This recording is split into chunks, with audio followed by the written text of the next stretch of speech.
Atangandji, ministre de l'administration territoriale, qui est maintenant convaincu qu'il est ministre international, et comme il voit que territorial veut dire que c'est lui qui commande tout au Cameroun, se mêle aussi de tous les départements. Il saute les attributs qui lui ont été confiés, ou encore les charges, les missions, pour maintenant aller contrôler, bien sûr, les journalistes. Au Cameroun, je crois savoir qu'il y a un ministère de la communication.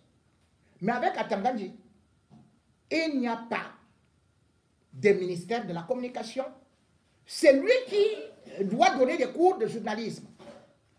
Et c'est lui qui doit aussi donner des injonctions au gouverneur d'aller arrêter des journalistes. C'est lui qui, bien sûr, fait des pressions aussi au Conseil national de la communication, le CNC, de convoquer des journalistes, de les exclure, de les suspendre.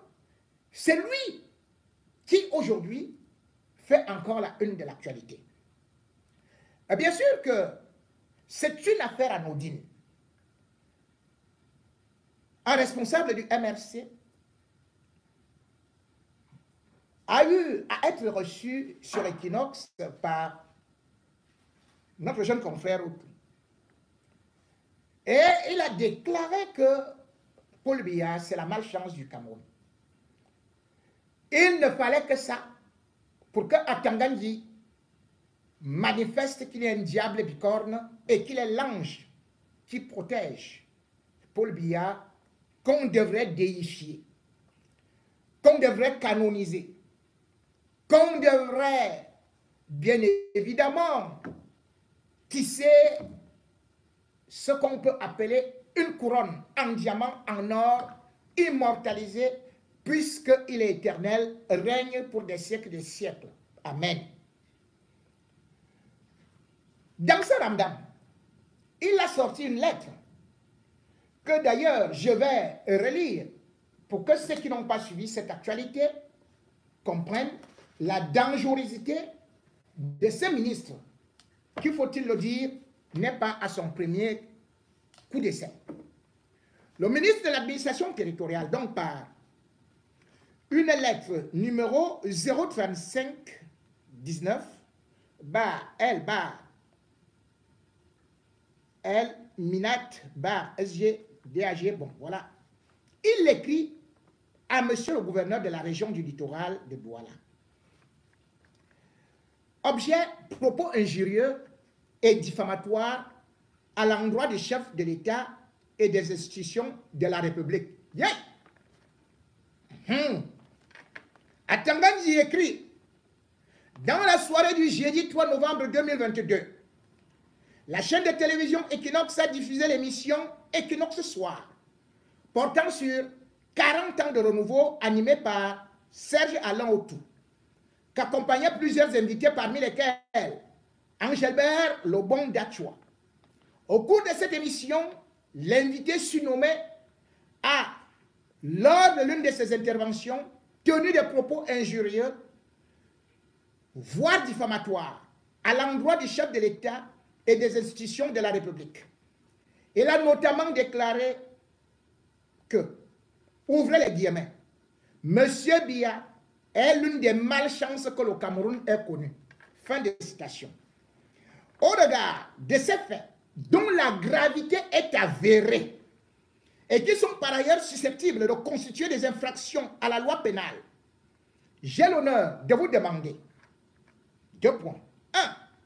De saisir le Conseil national de la communication, organe de la régulation du secteur des médias, en vue de procéder aux investigations d'usage et de prononcer, le cas échéant, des sanctions appropriées à l'encontre des professions des médias concernés, des professionnels des médias concernés. 2.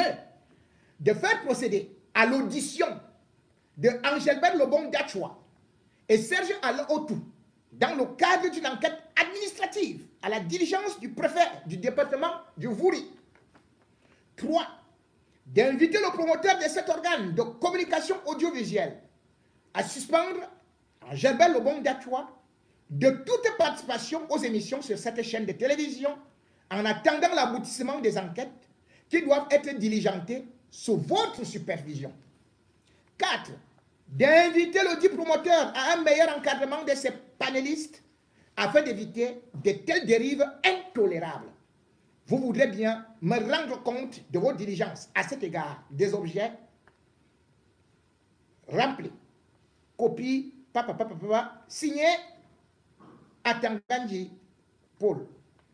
Mesdames et messieurs, cette lettre ressemble à celle que j'avais vue au niveau de la République centrafricaine avec le président Touadéra Bangala Feman. Celui-là qui avait même prononcé que j'étais condamnable à combien d'années de prison là, jusqu'à présent. Il a émis un mandat international. Hein. C'est où là? Je suis toujours là, non? Hein? N'est-ce pas que Vision 4 avait fait tout un tapage là? Ah, ils sont où? Mais vous avez dit que je serai arrêté immédiatement. Je me balade, je vais partout. Je serai arrêté quand? C'est maintenant? Le président voyou là qui est en train de me fuir. Regardez donc ce que ce monsieur est en train d'écrire.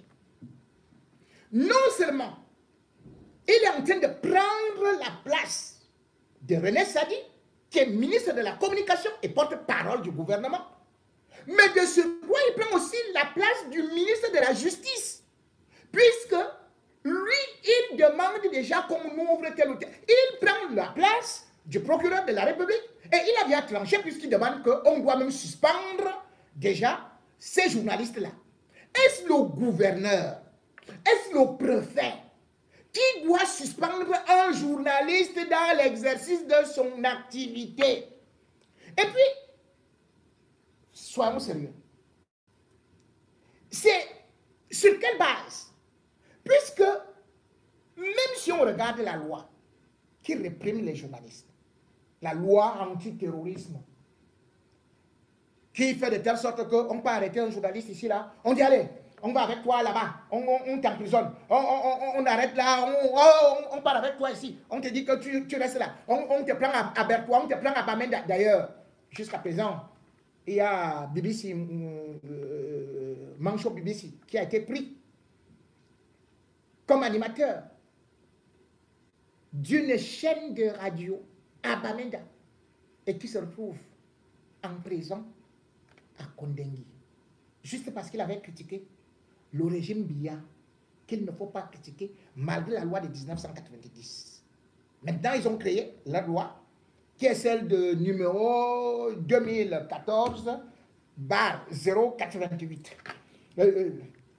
du 28 décembre 2014 qui, maintenant, on peut dire que tel journaliste c'est un terroriste, c'est ceci, il a dit ceci et tout, on va avec lui en prison. Mais passons. Ce qui est dangereux ici, c'est que le Cameroun a signé des conventions. Convention sur, bien sûr aussi, le Cameroun adhère à la Déclaration universelle des droits de l'homme de 1948, du 10 décembre. Tout un chacun connaît ça. La liberté d'expression, l'article numéro 1 ou encore l'article numéro 19, qui est connu de tout le monde. Mais le Cameroun ne connaît appliquer ni ces articles-là, où on vous dit que voilà, chacun a droit à la liberté d'expression, mais non. Atanganji, lui, il est capable d'intervenir, de parler, tout comme les membres du gouvernement sont capables de venir dire que Maurice Kamto est un bandit, Maurice Kamto a volé ceci, a détourné 14 milliards qui n'existent pas, tout comme les gens du RDPC peuvent venir s'asseoir vous dire que Maurice Kamto est un pédophile, c'est un homosexuel, on l'a surpris avec un enfant de 14 ans, sans la moindre intervention d'Atanganji. Chaque jour, on insulte Maurice Kamto, que ce soit à Vision 4, que ce soit à la CRTV, que ce soit dans tous les médias d'État. Mais jamais Atanganji n'a eu à intervenir. On dit que Paul Biya, c'est la malchance du Cameroun. C'est la chance. Paul Biya a apporté quelle chance au Cameroun? En dehors de ce qu'on peut appeler la corruption rampante. Voilà donc des gens du MRC qui ont cru au moins que nous étions dans un état de droit, qui ont voulu défiler et qui ont été traduits au tribunal militaire. Et quand des moments on fait appel, on dit non, on ne vous écoute même pas. Allez, peut-être même, allez vous jeter dans la mer. Voilà les Bibounissac. Qu'est-ce qu'ils avaient dit contre Biya? Rien. Maurice Kamto donc dit qu'il est solidaire avec Gachwa, qui est du directoire du MRC. Et parce que Maurice Kamto était spécialiste du droit, Maurice Kamto a porté plainte plusieurs fois. La justice camerounaise n'a jamais eu à intervenir ou à condamner. Ou même tout simplement demander à Messanga Nyamding de venir s'expliquer. J'ai vu le professeur Owona qualifier Maurice Kamto de Hitler, de Mussolini. Personne n'a jamais dit que c'était très grave. On dit que c'est la malchance. Mais Paul Biya, c'est un malchanceux. Et il a apporté la malchance. Vous-même, vous le savez. Il devait être prêtre. Malchance. On l'a renvoyé. Yeah. Même tous ces enfants, vous les voyez, c'est la malchance. Tous, ils ont échoué. Où est le Cameroun aujourd'hui?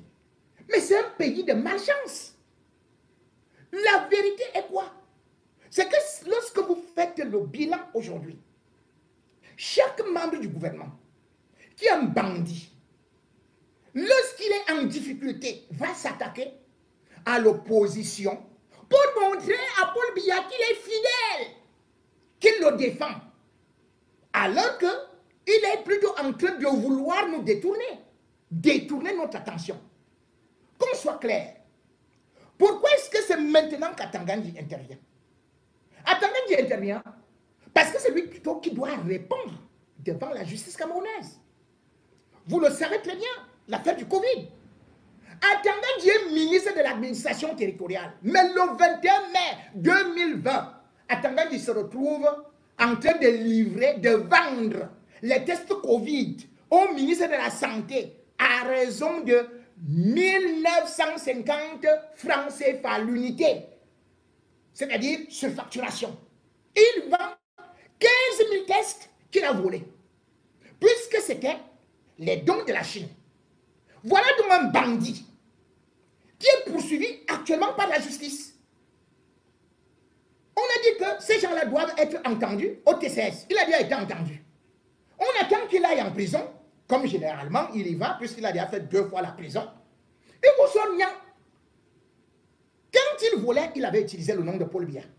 Puisque avant de vendre ces tests-là, il était venu voir le ministre de la Santé, lui dire, je te donne au nom de Paul Biya, voici le don de 5 000 tests Covid. Et derrière, il vient vendre pour 288 millions en passant avec le nom de sa femme. On a attrapé Atangandji. Au lieu qu'Atangandji aille en prison, il dit maintenant que non, c'est... Mais attendez. Il vient maintenant faire semblant de défendre Paul Biya. Mais vous volez avec le nom de Paul Biya. Et vous vous cachez derrière le nom de Paul Biya. Quand vous regardez Atangandji, voilà quelqu'un que la CONAC, depuis 2004, a rendu un rapport clair et net. Que Atangandji, avec Amougo Belinga, c'est eux qui ont ruiné la Campost. Avec des détournements, avec des faux marchés, et qu'il avait une fausse banque. Il avait des comptes où il recevait de l'argent. La Campost est morte. Pourquoi Atangandji intervient maintenant? Juste parce que la CONAC vient de faire un autre rapport sur les cas de corruption et où le nom de la Campost ressort. Dans cet état de la corruption, bien évidemment après le premier rapport de la CONAC, qui était en juillet dernier, eh bien, cette fois-ci, la Commission nationale de lutte contre la corruption vient catastrophique, à savoir que au Cameroun, entre seulement 2001 et 2017, les membres du gouvernement, avec leurs associés, leurs alliés, leurs complices, qu'ils ont détourné par des réseaux de corruption plus de 3 000 milliards. Et la CONAC se félicite que nous avons réussi l'exploit de faire un recouvrement de 1542 milliards. 1642 milliards. C'est ce que la CONAC annonce. Hein. Ils ont pris l'argent chez qui? Pourquoi est-ce qu'on ne donne pas les gens à qui? Ils ont pris ça où? Et ils disent que l'argent qui est encore détenu à l'extérieur par les membres du gouvernement et leurs entreprises fictives s'élève à 1052 milliards. Pas 1052 milliards, 1652 milliards. Vous comprenez donc que lorsque vous additionnez seulement ça, pour la corruption, en 2021, lorsqu'on nous rend ce rapport-là, les membres du gouvernement qui prétendent défendre Paul Biya et qui sont passés par la SRC, la Société de recouvrement des créances, c'est-à-dire que cette société-là, avec Madame Messi, ne recouvre rien du tout. Dès que vous avez volé dans quelque part, vous dites, oh, je suis le ministre de tel, je suis son fils, je suis son cousin, je suis ceci et cela, et c'est lui-même qui appelle. On vous laisse tranquille. Vous vous rendez compte? La Guinée équatoriale, là où on est en train de chasser les Camerounais, là, son budget n'atteint pas 3 000 milliards. Mais on vous dit qu'au Cameroun, pendant qu'on est en train de supplier la Banque mondiale, le FMI, les Chinois, on vous fait comprendre que les membres du gouvernement d'un pays ont réussi par des moyens de corruption à détourner plus de 3 000 milliards. Là, on ne parle pas de la canne. Hein. On ne parle pas des routes. On ne parle pas de tout ce qu'il y a à côté, comme les barrages qui ne fonctionnent pas. Et dans ce rapport, on dit qu'il y a aussi au moins 14 personnalités du gouvernement qui doivent rembourser l'argent de la Campost dans le nouveau rapport. Quand on dit ça, quand la CONAC écrit ça, il s'agit de qui? Atanganji est en tête. Puisque je vous ai dit, lui, il bouffait déjà. C'est lui qui a ruiné la Campost. Maintenant que la CONAC demande que rembourser de l'argent, il va dire, on a dit que Paul Biya, c'est la malchance. Mais monsieur, explique-toi. Sur l'argent que tu as volé. Et non sur que Paul Biya, on a dit que c'est la malchance. Mais c'est la malchance que Paul Biya choisisse des bandits. C'est la malchance que Paul Biya choisisse des pilleurs dans son gouvernement. C'est la malchance que le Cameroun soit considéré comme le pays, l'un des pays les plus corrompus du monde. Et on s'en félicite. Vous vous rendez compte? La CONAC dit, oh vraiment, on s'en félicite parce qu'en 2010, il n'y avait que 418 cas de corruption qu'on dénonçait. Et ils disent que en 2021, il y a eu 20 000 cas de dénonciation. 20 000. Mais, j'ai dit, hein, 20 000 en un an. 20 000 en un an. Et qui est en prison? Ce sont ceux qui ont marché, qui rendaient nos comptes de l'argent, de là où vous avez mis l'argent de la canne. C'est-à-dire que la CONAC vous dit que les membres du gouvernement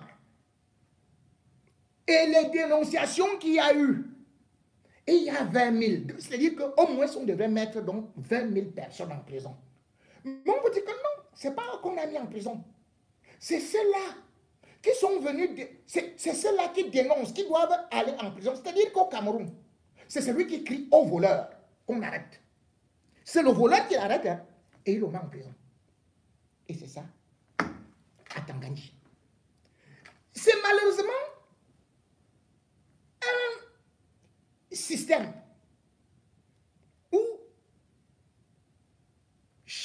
membre est attaché à l'autre et ils sont solidaires, la seule chose qu'ils savent faire, c'est que quand celui-là est au pouvoir, il ne sait pas que demain ou après-demain, il sera renversé. Il ira à Kondengui retrouver ceux-là qui étaient déjà là avant lui. Voilà un gouvernement qui est aujourd'hui reconnu dans le monde entier comme l'un des gouvernements les plus forts. Il n'y a qu'en Guinée, il n'y a qu'en République centrafricaine que vous entendez qu'on condamne des ministres qui sont en poste et qui restent en poste. Après la Guinée, après la RCA, chez Touadéra, là on connaît au moins que lui il prend les gens de l'IEP, les mâles et tout, c'est un état voyou. Le Cameroun aussi, aujourd'hui, est un pays où vous entendez parler uniquement les membres du gouvernement, que celui-là vient d'être attrapé avec de l'argent, celui-là vient d'être condamné, celui-ci vient d'être... C'est une honte. Et encore, ce qui est trop grave, c'est lorsqu'il s'agit même d'une justice qui est pourrie. Comment vous pouvez-vous imaginer que la justice qui doit donc poursuivre ces gens, que les ministres de la justice eux-mêmes se retrouvent condamnés? Mais quelle image!